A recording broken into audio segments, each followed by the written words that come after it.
हमारे चैनल को सब्सक्राइब कीजिए और बेल आइकन पर क्लिक कीजिए नई नई वीडियोस देखने के लिए। नमस्कार दोस्तों, चराहट के हिंदी में आपका एक बार फिर से स्वागत है। दोस्तों, आज हम आपको शरद पूर्णिमा की संपूर्ण व्रत कथा सुनाते हैं। आप ध्यान से सुनिए दोस्तों, और इसके साथ ही शरद पूर्णिमा से जुड़ी कुछ मान्यताओं के बारे में भी बताएंगे। आइए सबसे पहले शरद पूर्णिमा की व्रत कथा को सुनते हैं। पौराणिक मान्यताओं के अनुसार एक साहूकार की 2 बेटियां थीं। वैसे तो दोनों बेटियां पूर्णिमा का व्रत रखती थी, लेकिन छोटी बेटी व्रत अधूरा करती थी। इसका परिणाम यह हुआ कि छोटी पुत्री की संतान पैदा होते ही मर जाती थी।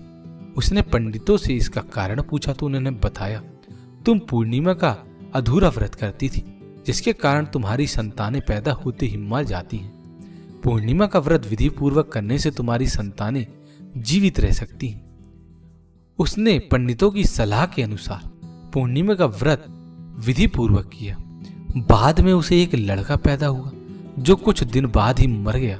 उसने लड़के को एक पीढ़े पर लिटाकर ऊपर से कपड़ा ढक दिया, फिर बड़ी बहन को बुलाकर लाई और बैठने के लिए वहीं पीढ़ा दे दिया।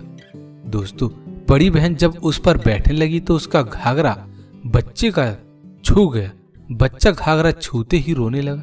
तब बड़ी बहन ने कहा, तुम मुझे कलंक लगाना चाहती थी, मेरे बैठने से मर जाता। तब छोटी बहन बोली, ये तो पहले से ही मरा हुआ था, तेरे ही भाग्य से जीवित हो गया है, तेरे पुण्य से ही यह जीवित हुआ है। उसके बाद नगर में उसने पूर्णिमा का पूरा व्रत करने का ढिंढोरा पिटवा दिया। दोस्तों, तभी से पूर्णिमा के दिन व्रत करने का संकल्प लिया जाता है और सभी सुहागने अपने बच्चों की आयु के लिए इस व्रत को जरूर रखती है और इस कथा को सुनती है। दोस्तों, ये शरद पूर्णिमा के पीछे एक पौराणिक मान्यताओं के अनुसार एक कथा थी, जो आज हमने आपको संक्षिप्त में बताई। अब हम आपको बताते हैं कि शरद पूर्णिमा से जुड़ी कुछ मान्यताएं भी हैं, जो कि बहुत ही कम लोगों को पता है। शरद पूर्णिमा को कोजागार पूर्णिमा भी कहा जाता है। मान्यता है कि इस दिन धन की देवी लक्ष्मी रात के समय आकाश में विचरण करते हुए कहती हैं को जागृति। संस्कृत में को जागृति का मतलब है कौन जागा हुआ है। कहा जाता है कि जो भी व्यक्ति शरद पूर्णिमा के दिन रात में जागा होता है, मां लक्ष्मी उन्हें उपहार देती हैं, यानी अपार धन देती हैं। अगली मान्यता, श्रीमद् भगवद गीता के मुताबिक शरद पूर्णिमा के दिन भगवान कृष्ण ने ऐसी बांसुरी बजाई कि उनकी जादुई ध्वनि से सम्मोहित होकर वृंदावन की गोपियां उनकी ओर खींची चली आईं। ऐसा माना जाता है कि कृष्ण ने उस रात हर गोपी के लिए एक एक कृष्ण बनाया। पूरी रात कृष्ण गोपियों के साथ नाचते रहे, जिसे महारास कहा जाता है। मान्यता है कि कृष्ण ने अपनी शक्ति के बल पर उस रात को भगवान ब्रह्मा की एक रात जितना लंबा कर दिया।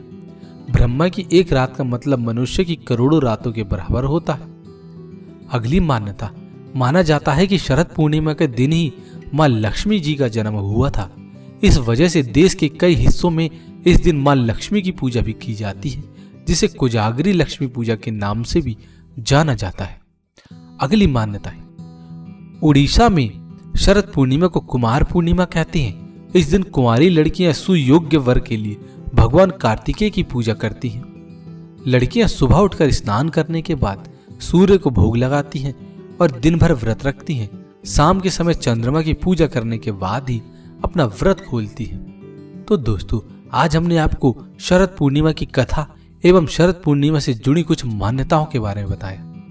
यदि आपको आज की वीडियो पसंद आई हो तो आप इसको अधिक से अधिक लाइक और शेयर करना ना भूलें, और इसी प्रकार की वीडियोस देखने के लिए आप हमारे चैनल को सब्सक्राइब करना ना भूलें। सब्सक्राइब करना बिल्कुल मुफ्त है।